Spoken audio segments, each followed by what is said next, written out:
Allez, bonjour chers amis, j'espère que vous allez bien. Dans cette vidéo, nous allons parler des supply et demand zones. Nous allons voir comment bien repérer et bien tracer les zones de supply et demande. D'abord, c'est quoi une supply zone? C'est quoi une demand zone? C'est très simple. Voilà, donc prenons une tendance haussière par exemple. On a le prix qui fait ça, il corrige, il fait ça, il corrige encore, il corrige avant de continuer. Vous voyez? Voilà, dans une tendance haussière ou bien dans une tendance baissière, repérer une supply ou une demande zone est très simple. Une supply zone ou une demande zone, c'est les creux en fait. C'est les creux. Une demande zone, c'est les creux. Donc ici, on a une demande zone. Ici également, on a une demande zone. Ici, on a une demande zone aussi. Vous voyez? Voilà. Donc, c'est tout. Une supply zone, c'est les pics. Vous voyez? Ici, on a une supply zone. Ici, on a une supply zone. Ici, on a une supply zone également. Aussi simple que ça. Donc, vous constatez que les pics constituent des changements de direction du prix et les creux également. Donc, ici, il y a un pic, le prix montait, ensuite, le prix change de direction. Donc, là, on a un pic. Donc, à chaque fois qu'on a un pic ou un creux, on a un changement de direction. Vous pouvez donc voir que les pics et les creux, ce sont des niveaux très importants du marché parce que à chaque fois qu'on a un pic ou un creux, c'est qu'on a un changement de direction du prix. Vous voyez? Donc ici, c'était une baisse. Ensuite, on a un changement de direction à la hausse. Ici, c'était une hausse jusque-là. Ensuite, on a eu un changement de direction, ainsi de suite. Donc, les pics et les creux là, c'est ça qui marque les zones de supply et de demande. Je me répète à nouveau, les demandes zones sont des creux. Vous voyez? Et les supply zones sont les pics. Quelle que soit la structure, que nous soyons dans une tendance haussière ou baissière, c'est la même chose. Donc, supposons maintenant que nous avions une tendance baissière comme ça. Vous voyez? Donc, on a clairement des pics et des creux qui se sont formés. Vous voyez? Donc, ici, les pics là, ce sont des supply zones. Vous voyez? Les creux là, ce sont des demand zones. C'est aussi simple que ça. Vous voyez? Maintenant, ici, vous pouvez dire, mais ici, c'est une supply zone, mais qu'est-ce qui s'est passé? Pourquoi le prix a cassé cette supply zone-là? Pourquoi? C'est simple, c'est parce que la structure est haussière. C'est pour ça, la structure du marché est la base du trading. Ici, puisque nous avons une tendance haussière, les zones à privilégier ici, ce sont les zones de demande. Ce sont les demandes zones, autrement dit, les creux. Puisque lors de la montée, le prix va à chaque fois s'appuyer sur les demandes zones. Vous voyez, le prix va à chaque fois s'appuyer sur les demandes zones pour faire l'impulsion. Donc, le prix ici, il monte, il revient s'appuyer, il revient chercher une demande zone avant de continuer. Vous voyez, le prix, il remonte, il revient chercher encore une demande zone. Vous voyez ici, il y a une nouvelle demande zone qui s'est formée ici. Et le prix revient chercher cette demande zone-là. Vous voyez, donc c'est vraiment très important de comprendre ce concept-là. Vous voyez. Voilà, donc ici, vous pouvez constater que là, on a le prix qui fait une impulsion. Il revient chercher quoi? Il revient chercher encore une demande zone quelque part pour prendre appui pour la prochaine impulsion. Vous voyez, c'est très important. Maintenant, qu'est-ce qui se passe? Il y a d'autres types de zones qu'on appelle CP, Supply Zone, ou CP, Demand Zone. Vous voyez, CP, ça veut dire Continuation Pattern. Autrement dit, figure de continuation ou bien pattern de continuation. En général, lorsque nous sommes dans une tendance haussière, dans l'impulsion, vous voyez, ici c'est une impulsion, Ici, c'est une impulsion. Dans l'impulsion, il peut arriver qu'il y ait une zone qui se forme dans l'impulsion, quelque part là. Voilà, il y a une zone qui peut se former dans l'impulsion pour nous donner une demande zone. Mais cette demande zone n'est pas une demande zone comme ce qu'on a vu ici. C'est une CP demande zone. Puisque le prix peut venir prendre appui également sur cette zone-là pour continuer. Donc, pourquoi on appelle cette zone CP demande zone? C'est parce que cette zone-là permet au prix de prendre appui sur elle pour continuer dans le sens de la tendance. Dans le sens de la tendance. C'est pour ça qu'on parle de continuation pattern. Parce que en général, c'est une zone de continuation. Vous voyez, c'est très important. De l'autre côté ici, aussi, c'est la même chose. Les supply et demand zones sont facilement identifiables avec les pics et les creux. Vous voyez? Donc, lorsque vous voyez ici, on a un pic ici, ça veut dire que c'est une supply zone, simplement. Voilà, ici, on a un pic ici aussi, c'est une supply zone. Un peu plus bas, on a une supply zone. Vous voyez? Mais de l'autre côté, les creux, ce sont des zones de demande. Ce sont des demandes zones. Mais vous voyez ici que ces demandes zones-là ont été facilement cassées. Pourquoi? C'est à cause de la structure du marché. C'est parce que la structure est baissière. Puisque la structure est baissière, la probabilité est très élevée que le prix casse toutes les demandes zones qu'elle va croiser en chemin. Donc, indirectement, ça veut dire que dans une tendance baissière, vous devez plutôt vous intéresser à chercher des opportunités sur des supply zones. Dans une tendance haussière, vous devez plutôt chercher des opportunités sur des demandes zones ou des CP demandes zones. Ici également, on cherche des opportunités sur des supply ou des CP supply zones, puisque le prix aura tendance à prendre appui sur ces zones-là pour continuer la chute. C'est très important. Maintenant, de la même manière qu'on a parlé de CP demande zone ici, dans cette impulsion-là, il peut y avoir une zone qui se crée ici, qui n'est pas un pic. Vous voyez, ici, cette zone de demande-là, qui est une CP demande zone, ce n'était pas un creux. C'était une zone qui s'est formée dans l'impulsion. Donc, ici également, on peut avoir une zone qui se forme dans l'impulsion baissière ici. Si on a une zone qui se forme dans l'impulsion baissière ici, on appelle cette zone-là CP supply zone. Pourquoi? Parce que c'est une figure de continuation. CP, ça veut dire la même chose, continuation pattern. Donc, cette zone va permettre également au prix de prendre appui sur elle pour continuer la chute. Vous voyez, c'est très important. Maintenant que vous avez compris comment l'endroit où on peut localiser facilement les supply et les demandes zones, et surtout, vous avez compris que on ne trade pas n'importe quelle zone. Voilà, donc pour trader une zone, il faut prendre en compte la structure du marché. Vous voyez, là maintenant, nous allons voir comment tracer efficacement ces zones de supply et de demande.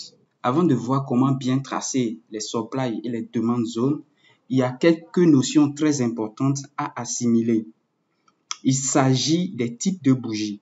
J'en ai parlé dans la vidéo sur les confirmations que je vous recommande vivement. Vous devez savoir qu'il existe deux catégories de bougies en général. Il y a les bougies qu'on appelle les base candles, bougies de base, et les bougies qu'on appelle ERC candle, extend range candle, bougies ERC candle. Les bougies de base, ce sont des bougies dont le corps est faible, dont le corps est petit par rapport à l'amplitude de la bougie. Donc, si vous voyez cette bougie-là, par exemple, vous devez voir que le corps est très petit. Mais regardez l'amplitude de la bougie qui commence ici jusque là. Vous voyez l'amplitude et regardez l'espace que le corps là occupe dans l'amplitude. c'est faible. Vous voyez donc, l'espace que le corps occupe est en général inférieur à 50% de l'amplitude de la bougie. Donc, les bougies de ce genre-là, on les appelle les base candles. Vous voyez, donc ça respecte le même critère. Le corps est inférieur à 50% de l'amplitude de la bougie. Donc, c'est une base candle. Pareil ici et pareil ici. Ça, c'est la pire des situations parce qu'il n'y a même pas de corps. Vous voyez? Donc, ces bougies-là, ce sont des bougies d'indécision, en fait.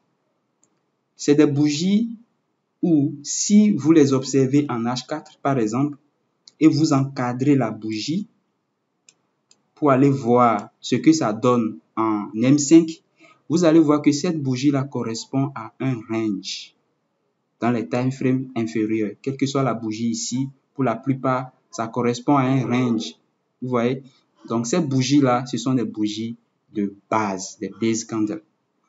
À l'opposé, on a ces bougies, les ERC, qui sont exactement les opposés. C'est-à-dire que ici, le corps de la bougie occupe une grande place dans l'amplitude de la bougie. Donc, on a l'amplitude qui commence ici jusque là.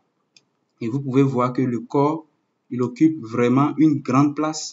Donc, il est supérieur à 50% de toute la bougie. Donc, ces bougies-là, ce sont des bougies ERC. Vous voyez? Pareil pour la bougie là. Donc, quand vous comprenez bien ces deux types de bougies, vous allez pouvoir faire beaucoup de choses. Parce que souvent, pour anticiper, pour valider une cassure d'un niveau, par exemple, c'est ce genre de bougie-là qu'on utilise. Vous voyez. Nous allons voir maintenant les supply et demand zones. Avant de continuer, si vous n'avez pas encore liké la vidéo, je vous invite à le faire. Ça fait plaisir et surtout, ça permet à YouTube de mettre ma chaîne en valeur. Voilà, maintenant que nous avons assimilé ces notions-là de base candle et de ERC candle, nous allons voir maintenant comment une demande zone se forme, comment une supply zone se forme, comment une CP demande zone se forme et comment une CP supply zone se forme. La demande zone se forme d'abord par une chute, une base et une montée. Vous voyez, c'est un creux. Comme je vous l'avais dit, c'est un creux. Donc, vous voyez, en général, c'est exactement de cette façon-là que ça se forme. On a un drop en anglais, drop, base, rally. Donc, on a une chute, on a la formation d'une base et on a une montée. Vous voyez? Donc, c'est toujours comme ça, ça se passe. Drop, base, rally. Donc, au niveau de base, ici, au niveau du creux même ici, souvent, vous allez retrouver au moins l'une de ces bougies-là dans la plupart des cas. Donc, dans la plupart des cas, ce sont les bougies base qu'on observe dans cette phase-là. Vous voyez? Dans la phase drop et dans la phase rally, on observe souvent les bougies ERC, c'est-à-dire des bougies avec des corps assez significatifs. Vous voyez? Donc, c'est comme ça, ça marche dans la plupart des cas.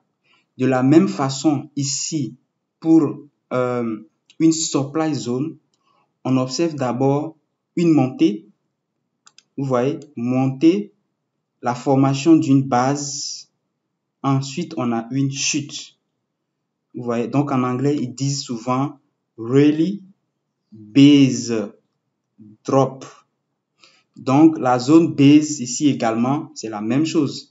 C'est ces bougies-là qui se forment souvent dans ces zones-là. Vous voyez, dans ces zones. Maintenant, de la même façon que pour la bougie précédente, ce que vous pouvez constater, c'est que souvent, le rallye peut être composé de ERC candle. Le drop également peut être composé d'ERC candle, mais ce niveau-là, en général, pas tout le temps, mais en général ici, on a la base. Vous voyez? Et là, ça nous fait notre zone de supply ici. Ici, c'est notre zone de demande. Vous voyez? Voilà. Donc, remarquez vraiment le changement de direction. Et le changement de direction ici à la baisse, ici, c'est à la hausse. L'autre cas de demande zone qu'on peut avoir, c'est une demande zone qui se forme sans changement de direction. Vous voyez? Voilà. Donc là, on va parler de CP demande zone. Donc, il y a CP qui s'ajoute pour dire que la demande zone se forme dans un contexte de continuation. Mais dans ce cas-là, souvent, ce qu'on observe, c'est qu'on a nos bougies ERC qui se forment d'abord. Et au milieu, quelque part, on a notre bougie de base qui est plutôt au milieu. Et ensuite, on a d'autres bougies ERC qui viennent se former pour avaler la bougie de base. Et là, nous avons là une demande zone qui se forme ici. Voilà, une demande zone qui se forme là dans le sens de la tendance. Le dernier type de zone ici, c'est une CP supply zone. Vous voyez ici, pour cette CP, pour cette supply zone-là, il y a eu changement de direction, montée et chute. Et ici, il n'y a pas de changement de direction. Il y a le prix qui chute, il forme la base et ensuite il chute également. Donc là, on a drop, base, drop. Vous voyez? Voilà, donc ici, on avait plutôt une montée, rallye, base, rallye. Vous voyez? Voilà, maintenant nous allons voir comment tracer ces zones-là de façon vraiment efficace. Voilà, pour tracer ces zones, on utilise, pour tracer ces zones-là, on a besoin de deux éléments, deux niveaux essentiels. Vous voyez, ces deux niveaux, il y a le niveau qu'on appelle la distal line et il y a le niveau qu'on appelle la proximal line. Ce qu'il faut comprendre, c'est que pour tracer les zones-là, on s'intéresse essentiellement à la zone de changement de direction, donc à la base ici. Ici, on va s'intéresser également à la base. Ici aussi à la base, également là à la base. Maintenant, la première ligne qui est la distal line dont je parlais, c'est qu'en observant la zone ici, nous voulons voir quel est dans cette zone-là le prix le plus bas, c'est-à-dire quel est le niveau le plus bas possible de cette zone-là, c'est-à-dire la mèche la plus basse en fait, ici. Et là, c'est ce niveau-là. Donc, on trace une ligne au niveau de cette mèche. Vous voyez? C'est cette ligne-là qu'on appelle distal line. Vous voyez? Maintenant, pour tracer notre zone, il nous faut un deuxième trait qu'on appelle proximal line. Proximal line. Et pour tracer ce deuxième trait-là, on s'intéresse toujours à la base. Et là, on va prendre en compte le corps de la bougie. Vous voyez, le corps de la bougie, le corps de clôture de la bougie ici. Vous voyez, ici, on a pris la clôture de la bougie. Et là, c'est ça qu'on appelle proximal line. Vous voyez, proximal line. Donc là, on a une zone de demande comme ça. Voilà, donc là, on a notre zone de demande bien tracée qui est composée des deux niveaux, proximal line et distal line. Vous voyez, voilà. Donc, le plus simple à tracer ici, c'est la distal line. C'est juste la mèche qu'il faut prendre en compte, la mèche de l'ensemble des bougies. Si cette bougie-là avait une mèche plus basse que cette bougie-là, c'est-à-dire si la bougie-là, ici, avait une mèche comme ça, qui dépassait ça, donc c'est elle, on allait prendre en compte pour tracer la distal line. Vous voyez? Voilà, donc c'est très important. Donc c'est la mèche la plus éloignée de l'ensemble de la zone en fait. Et la proximal line, on utilise la bougie de base. pour tracer la proximal line, la bougie de base, et le corps de clôture de la bougie, en fait, le corps de clôture. Maintenant, là, ça peut varier. Ici, on aurait pu avoir une bougie, on aurait pu avoir une bougie baissière, une bougie rouge ici. Vous voyez, si on avait une bougie rouge, la proximal line allait être toujours le haut, c'est-à-dire ça allait être plutôt l'ouverture. Vous comprenez, c'est important, ça allait être plutôt l'ouverture. Voilà. Maintenant, on va voir ici comment tracer. Vous l'avez compris, c'est très simple. Dans cette zone-là, pour tracer notre supply zone, on prend en compte d'abord le niveau le plus éloigné. Voilà, donc on a ça qui est notre distal line. Vous voyez, on a notre distal line là. Voilà. Et on va prendre maintenant le corps de la bougie base. Le corps. Donc ici, on prend le corps de clôture cette fois-ci. Voilà, donc on a notre zone qui se trouve ici. Et là, nous avons notre proximal line. Voilà. Vous voyez, nous avons notre proximal line. Et là, nous avons notre zone de supply qui est bien tracée comme ça, tout simplement. Comprenez encore ici que, au lieu de ça, on aurait pu avoir à ce niveau-là une bougie verte. Par exemple, on a une bougie verte comme ça ici.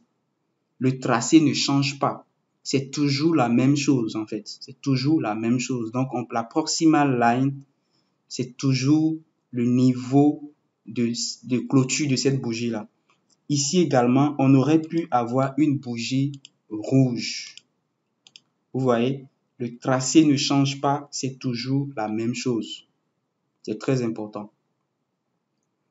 Maintenant, avant d'aller plus loin, avant de parler des deux autres cas, qu'est-ce qui peut arriver? C'est que si la zone, la bougie base est très petite, au lieu de prendre le corps pour tracer la proximal line, vous pouvez prendre directement la mèche. Dans le cas où la bougie est trop petite. Vous voyez? Dans le cas, vous voyez, exactement à ce niveau-là aussi, si le corps est trop petit, bon, si la bougie est trop petite, au lieu de prendre le corps ici pour tracer la proximal line, vous pouvez prendre directement la mèche pour tracer. Vous voyez, c'est aussi simple que ça. Voilà. Ici aussi, c'est très simple. Vous voyez, on a notre base qui nous intéresse ici. Et pour tracer notre zone, c'est simple. On prend d'abord en compte la mèche. Vous voyez qui est notre distal line. Puisque ici, c'est une demande zone, je vous rappelle. Donc, voilà, on a notre distal line qui est là.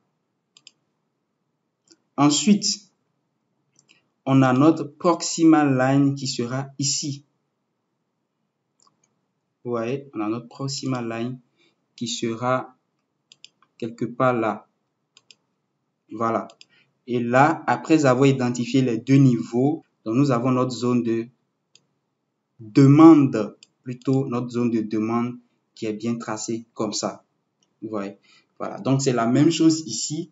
Ici, c'est une supply zone. Vous voyez. Donc, voilà, on a d'abord ici notre distal line qui est là, qui est la mèche de la bougie là. Donc, on prend en compte ici uniquement cette bougie. On a la mèche qui constitue ici notre distal line.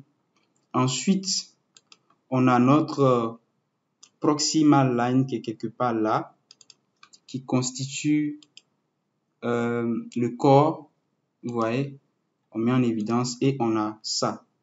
Si c'était trop petit, ce qu'on allait faire, c'est simple, c'est qu'on allait prendre en compte la mèche. Mais ici, c'est déjà assez grand et c'est bon. Vous voyez? Voilà. Maintenant, pour trader ce type de zone, qu'est-ce qu'on fait souvent? En général, l'entrée se fait au niveau de la proximal line et le stop loss se met légèrement en bas de la distal line. Pour une demande zone, ce qu'on peut faire, c'est un achat. Donc, si nous voulons prendre une opportunité d'achat ici, nous mettons notre entrée quelque part légèrement au-dessus de la zone. Vous voyez, on met notre stop loss légèrement en bas de la zone et on tire le take profit un peu plus haut. C'est simple, c'est toujours comme ça. Maintenant, si la zone est trop grande, ce qu'il faut faire, c'est de faire l'entrée au milieu de la zone. Au milieu, dans le cas où la zone est trop large, c'est-à-dire l'écart entre la proximale et la distal line est trop large, vous faites l'entrée plutôt quelque part au milieu de la zone parce que le prix aura tendance à bien intégrer la zone avant de faire l'impulsion. C'est très important.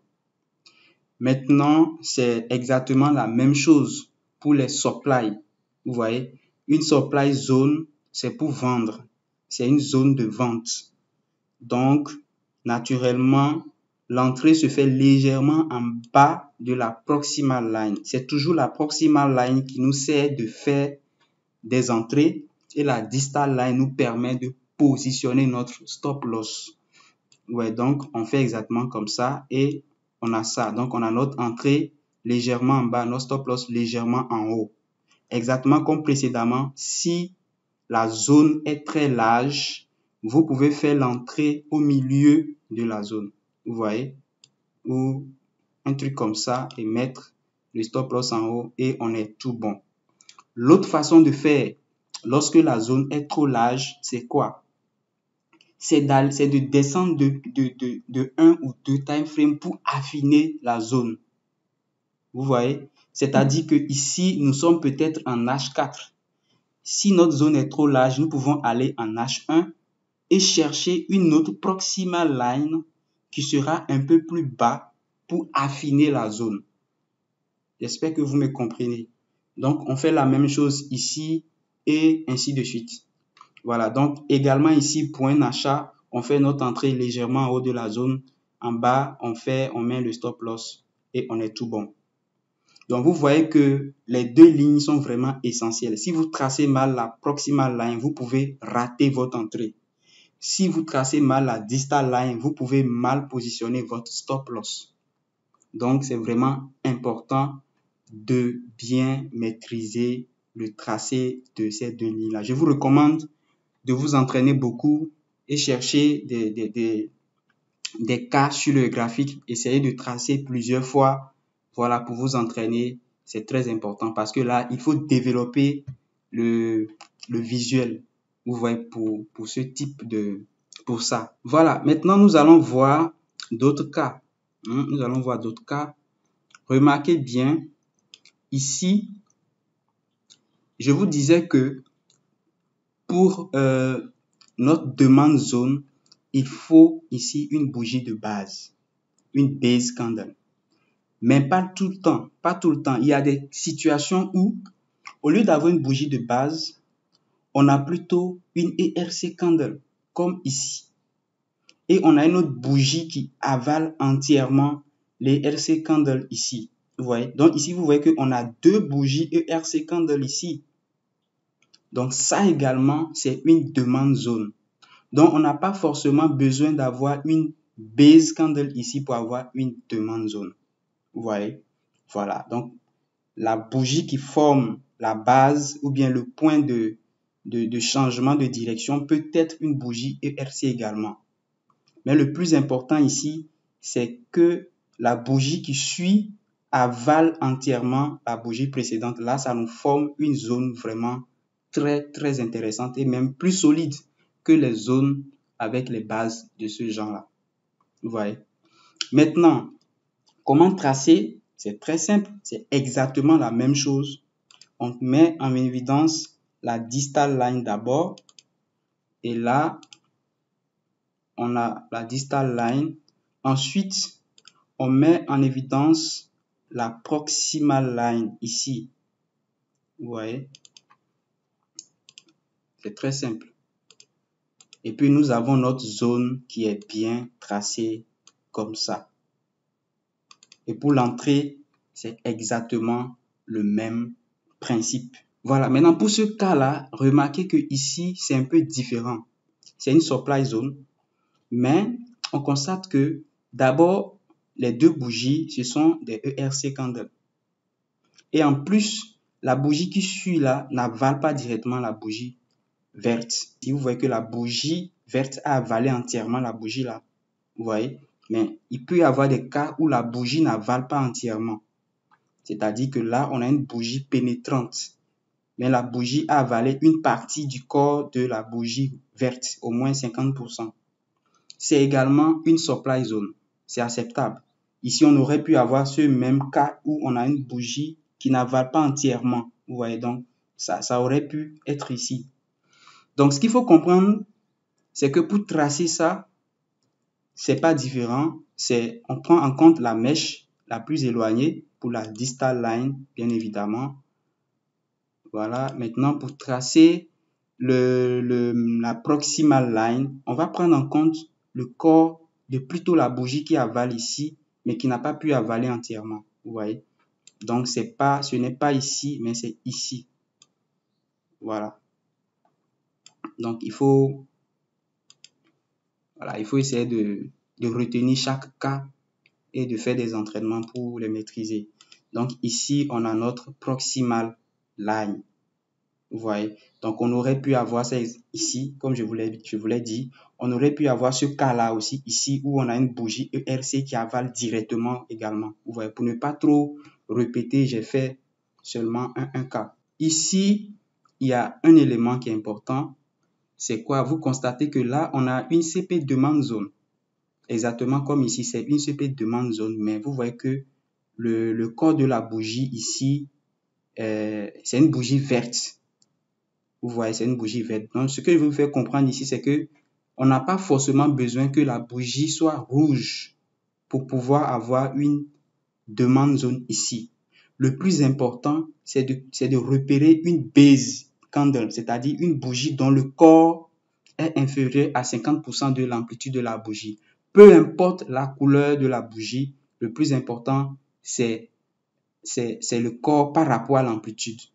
Donc, vous voyez que ici, c'est une bougie verte, mais le corps de la bougie est plus petite que l'amplitude. Donc, ici, on a une demande zone également. Pour la tracer, on fait ça simplement, vous voyez. Et puis, on a ici notre distal line, vous voyez. Et là, on prend en compte le corps et on a notre proximal line ici. Voilà, donc là, on a notre demande zone bien tracée. L'entrée, c'est exactement la même chose. Vous voyez, voilà. Le dernier cas, c'est ici. Ici, remarquez que la bougie qu'on a ici n'a pas de mèche. Non seulement elle n'a pas de mèche, mais en plus, c'est une bougie rouge. Vous voyez, c'est également une zone. Donc ici, c'est une CP supply zone qu'on avait mis en évidence ici. Donc, je vais vous faire voir qu'on peut avoir une CP demande zone qui se forme avec un Marubozu. Vous voyez, exactement comme ici. Donc, dans ce cas-là, qu'est-ce qu'on fait? On prend en compte notre distal line, ça sera le corps comme ça. Vous voyez. Et puis, notre proximal line, ça sera encore le corps ici. Ouais, donc vous allez voir souvent, il y a ça sur le graphique très souvent. Et souvent, les zones de ce genre-là sont vraiment très fortes aussi. Vous voyez? Voilà. Ici, la couleur de la bougie n'a aucune importance. Ça aurait pu être une bougie verte. Ça aurait pu être une bougie verte. Voilà. Il n'y a pas de souci. Ou une bougie rouge, il n'y a pas de souci. Le plus important, c'est de reconnaître un Marubozu, ça passe. On aurait pu avoir des petites mèches aussi. Il n'y a pas de souci. Le plus important, c'est de reconnaître ça. Vous voyez? Voilà. Maintenant que nous avons vu toutes les les types de zones, supply, demande, comment les tracer. Il faut savoir que les zones ne se traitent pas comme ça. Il y a des éléments importants pour valider une zone. On ne peut pas faire tout ça dans cette vidéo, ça sera vraiment très long. Mais l'objectif de cette vidéo-là, c'était de vous montrer juste comment bien tracer les zones. Dans d'autres vidéos, si vous mettez beaucoup de likes, évidemment, je vais continuer cette série de vidéos sur les supply zones pour vous montrer comment bien sélectionner une zone. Vous voyez? Et surtout, les zones à éviter et bien d'autres critères avant de choisir une bonne zone. Donc, je vous invite vraiment à mettre beaucoup de likes pour cette vidéo pour permettre à ce que voilà, YouTube puisse la mettre en avant. Partagez cette vidéo également si vous avez aimé. Et n'hésitez pas à poser des questions en commentaire. Je réponds à toutes les questions. Voilà. Il y a certains éléments qui sont importants. Je vais en parler dans d'autres vidéos, mais je vais vous donner une idée rapidement. Le départ d'une zone est très important. C'est-à-dire que ici, c'est l'arrivée et ici, c'est le départ. Vous voyez? Lorsque le départ d'une zone se fait avec des bougies ERC et surtout de grosses bougies ERC, souvent, ça montre que c'est de gros acteurs qui ont réagi dans cette zone-là. Vous voyez? Et là, ça veut dire que lorsque le prix reviendra dans la zone, la probabilité est très élevée qu'on aura une montée violente vu que le départ de la zone a été très violent. Je veux parler de ce départ-là. Vous voyez? Voilà. Pareil pour une supply zone. Le départ est très important parce que lorsqu'on a un départ important, lorsqu'on a un bon départ, il y a quelque chose qu'on appelle imbalance qui se forme. En fait, il y a quelque chose qu'on appelle imbalance qui se forme et qui renforce la qualité de la zone, en fait. Dans d'autres vidéos, on va bien approfondir ces concepts. Voilà, j'espère avoir été clair. Donc, nous allons passer au graphique pour essayer de repérer, voilà, ce qu'on a vu, essayer de faire un peu de pratique. Voilà, donc ici, nous sommes sur un graphique. Là, nous allons voir comment ça marche. Vous voyez? Voilà, ici, remarquez, il y a eu quoi ici? Il y a eu une chute plus une montée. Donc, on a un drop, on a une base ici, et puis il y a une rallye ici. Vous voyez? Et là, c'est clair que nous avons un creux dans la zone. C'est clair que nous avons un creux ici. Nous avons donc une demande zone. Donc, comment tracer la zone? C'est très simple. Comme je l'ai dit, voilà, on met en évidence la mèche la plus éloignée de la zone. Donc, ici, c'est notre zone. On met en évidence la mèche la plus éloignée de la zone. Donc, on trace comme ça. Donc, ça, c'est notre distal line. Voilà. Maintenant, ici, il y a quelque chose de nouveau. Il y a quelque chose de nouveau parce que remarquez, on a plusieurs bases. On a plusieurs base candles. On a ça qui est une base candle, cette bougie verte, bleue. On a cette bougie baissière là qui est plus ou moins une base candle. Et là, on a aussi une base candle. Vous voyez? Et à partir d'ici, on a une ERC candle. Voilà. Vous voyez que cette situation, elle est différente de ce que nous avons vu dans notre exemple. Si on avait seulement une seule base candle, si c'était seulement cette bougie-là, bleue, qui était notre base candle, ça allait être très simple. On allait juste tracer notre distal line, notre proximal line comme ça. Voilà. Et là, on allait avoir notre zone de demande. Mais ici, les choses changent parce qu'il y a d'autres bougies. Donc ici, ce qu'il faut faire d'abord, c'est de repérer les bougies base candle qu'on a. On a 3 bougies base candle. 1, 2, 3. Vous voyez? Voilà. Donc, on va prendre en compte le corps de la bougie dont le corps est la plus à l'extrême. Je ne sais pas si vous voyez. ici, c'est cette bougie-là qui a un corps plus à l'extrême. Donc, c'est elle qu'on va utiliser pour notre proximal line. Donc, le corps de cette bougie-là qu'on va utiliser pour notre proximal line. Donc, là, nous avons notre demande zone quelque part comme ça. Ce cas, j'avoue qu'il est un peu compliqué. Je l'ai pris exprès pour vous montrer ça en même temps. Voilà, pour que vous puissiez bien comprendre. Donc là, on a notre demande zone comme ça. Vous voyez. Ici, on constate le cas où on a really, drop, really. Vous voyez. Donc on a le prix qui monte. Il monte là. Il fait une compression ici. Ensuite, il monte. Donc là, nous avons une demande zone. Sauf que c'est une demande zone CP. Une CP demande zone. Vous voyez. Donc pour tracer, c'est simple. Ici, dans ce cas aussi, on a beaucoup de bougies. Vous voyez, on a beaucoup de bougies. C'est très simple. On va voir quelles sont les bougies de base qui ont formé la zone. Donc, on a ici 1, 2, 3, 4, 5, 6 bougies de base ici. Je pense que celle-là, c'est pas une bougie de base. Je pense qu'elle est un peu exclue. Ouais, elle est un peu exclue. Il y a un indicateur qui permet de repérer ça facilement. Je ne l'ai pas installé, mais je veux que vous puissiez comprendre ça mécaniquement en fait. Le faire manuellement, vous voyez. Voilà, donc ici, pour tracer, c'est simple. Comme on l'avait fait précédemment, on va voir la distal line. C'est celle-là ici, c'est elle qui est la plus éloignée. Donc notre distal line est ici. Vous voyez. Voilà, on a notre distal line là. Et puis ensuite, nous allons chercher maintenant à mettre en évidence notre proximal line. C'est simple, puisque là, nous avons plusieurs bougies base. Vous voyez, on a plusieurs bougies base. On va prendre en compte celle dont le corps est plus à l'extrême haut, en fait. Vous voyez. Donc là, ils sont pratiquement au même niveau. Donc, on trace. Voilà. Et puis là, on a notre proximal line.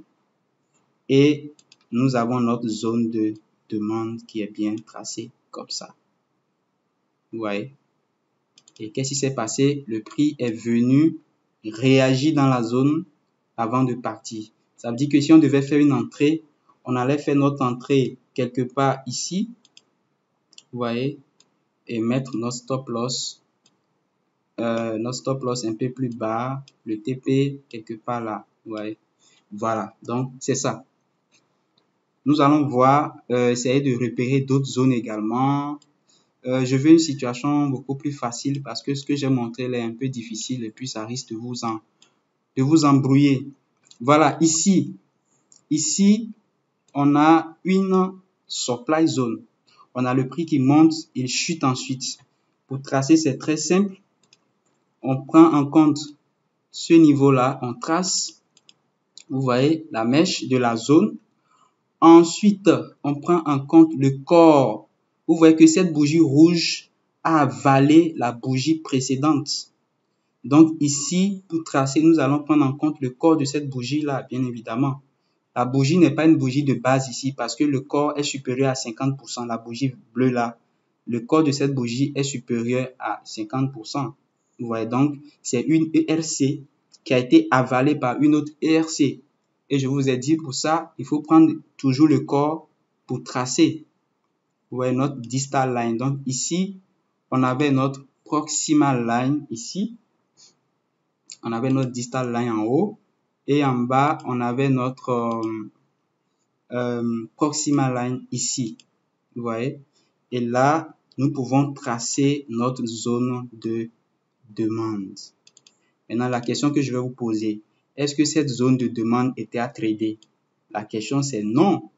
Pourquoi? Parce que la tendance est haussière, la structure est haussière. Et dans une structure haussière, on s'intéresse uniquement aux demandes zones, pas aux supply zones. Donc cette supply zone-là, c'est normal qu'elle a été cassée. Vous voyez? Voilà. Maintenant ici, on peut constater, voilà, ici on a une zone. Ici, un peu plus bas ici. On a le prix qui chute. Ici, il y a une zone, bien évidemment. Hein. Il y a une zone ici. Le prix, voilà, pour aller plus vite. C'est ça. Vous avez compris. J'ai pris le corps, la mèche. On a une zone, mais la zone là, elle est comment? Elle est vraiment, vraiment très large. Vous voyez, elle est très, très large. Donc, comme je vous l'ai dit, quand une zone est très large comme ça, qu'est-ce qu'il faut faire? Il faut descendre d'un time frame pour essayer d'affiner la zone. Donc, ici, d'abord, remarquez que notre proximal line est ici. Vous voyez, notre proximal line est là. Notre distal line est ici. Sorry. Mon frère, je ne serai pas d'accord avec toi si tu n'as pas encore liké la vidéo. Hein. Alors, n'hésite pas à le faire. Comme je l'ai dit, ça permet à YouTube de mettre en valeur ma chaîne. Ok, maintenant, ici, remarquez maintenant que, voilà, on a une zone vraiment, vraiment très large. Donc, qu'est-ce qu'on va faire? On va descendre d'un time frame. On va faire un replay. Je vais couper cette partie-là pour pouvoir bien vous montrer ce que je veux faire là. Voilà.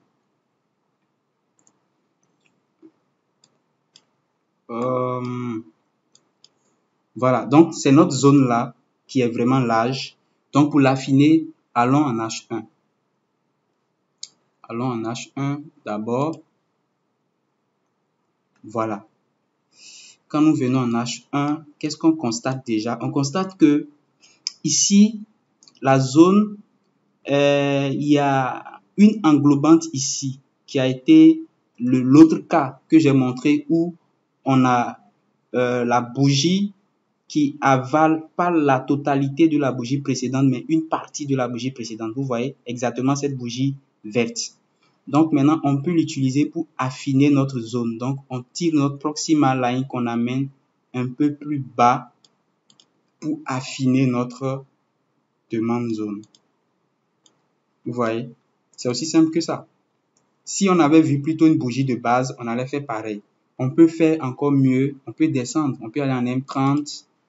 Vous voyez, voilà, regardez en M30.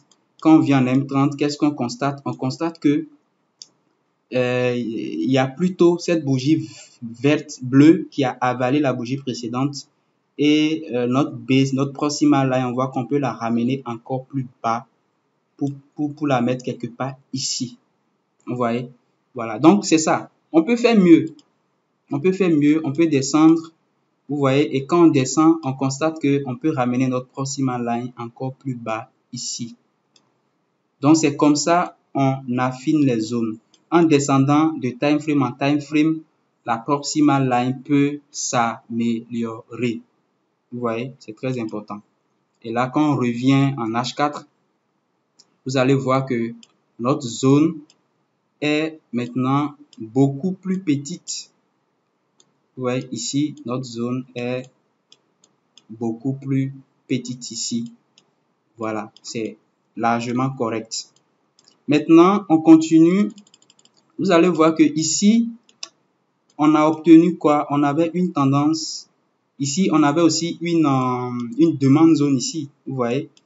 Voilà, donc pour la tracer, c'est très simple. Vous avez compris le principe. On a notre distal line quelque part ici. Voilà, quelque part là. Et puis, on a notre proximal line quelque part ici. Voilà, on a un truc quelque part là. Ouais. Vous voyez? Et puis, puisque la zone est très petite, je peux prendre en compte la mèche de la bougie de base. Donc, remarquez très bien que ici, on a eu une chute violente, on a eu une bougie de base et on a eu une montée exactement comme ça s'était fait. Exactement comme on avait vu. Ouais, donc là, on a notre zone. Donc, ça veut dire que puisque là, nous sommes dans une tendance haussière, ça veut dire que cette zone-là peut être pertinente. Ouais, donc, il faut valider la zone. Donc, ici, on a constaté que cette zone-là même, elle a cassé le dernier pic ici. Vous voyez, elle a cassé le dernier pic ici. En plus, nous sommes dans une tendance haussière. Ça veut dire que bon, si le prix revient ici, on peut avoir quelque chose. Si on veut, on peut attendre une confirmation. Si on veut, on peut aller agressif. On peut avoir quelque chose. Vous voyez. Mais là, le prix, il est vraiment trop parti avant de revenir dans la zone. C'est pas vraiment bien. Ouais, mais quand même, le prix peut réagir. Voilà. Voilà, le prix, il a réagi quand même. Voilà, si le stop était trop serré, on aurait pu sortir en perte. Vous voyez, mais quand même, je pense que ça s'est bien passé. Et puis là, on a eu une impulsion. Ce que vous pouvez faire dans des situations comme ça, par exemple, comme je le dis très souvent, c'est de descendre et d'aller chercher une confirmation dans la zone. Lorsque le prix approche la zone, vous pouvez aller comme en M5 pour essayer de voir ce que le prix va faire dans la zone. Vous voyez, attendre que le prix casse la structure. Allons en M15 plutôt. Voilà, vous voyez que je suis allé en M5 et il y avait trop de détails et je suis venu plutôt maintenant en M15. Le prix il est venu dans la zone, vous voyez, et puis là, il a cassé la structure quelque part ici. Ici, il y a eu une cassure de structure aussi, mais c'était bien évident quelque part là. Voilà. Et puis quand le prix revient, voilà, on essaie de chercher une zone encore où on peut attendre le prix. Il n'y a rien de clair ici. Donc, on pouvait monter en M30 pour voir si on peut avoir plus de détails. Vous voyez, plus de détails. Quand on vient en M30, voilà, en M30, on constate que ici, on avait une zone pas mal du tout. Vous voyez, on avait une zone pas mal du tout. Voilà. Donc, ça veut dire que là, après la confirmation de la bougie ici, on aurait pu faire une entrée pas mal du tout, mettre le stop loss en bas de la nouvelle zone qui s'est formée et puis mettre le TP au niveau de ce niveau là carrément. Voilà, ça fait un risque reward de 7 et un peu plus haut, peut-être ici le prix nous a donné jusqu'à au moins 10. J'espère que vous avez compris comment ça marche, comment ça se passe pour le tracé des zones de supply et de demande.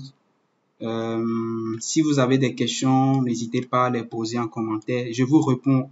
Je vous recommande vivement de backtester, c'est-à-dire de prendre l'historique du graphique, d'essayer de comprendre les choses, d'essayer de comprendre les choses et d'essayer de reproduire tout ce qu'on a fait dans cette vidéo. Ça va vous permettre vraiment de faire des progrès très intéressants. Si vous avez aimé cette vidéo, n'hésitez pas à la liker et surtout abonnez-vous, activez la cloche des notifications pour ne manquer aucune des prochaines vidéos. Merci.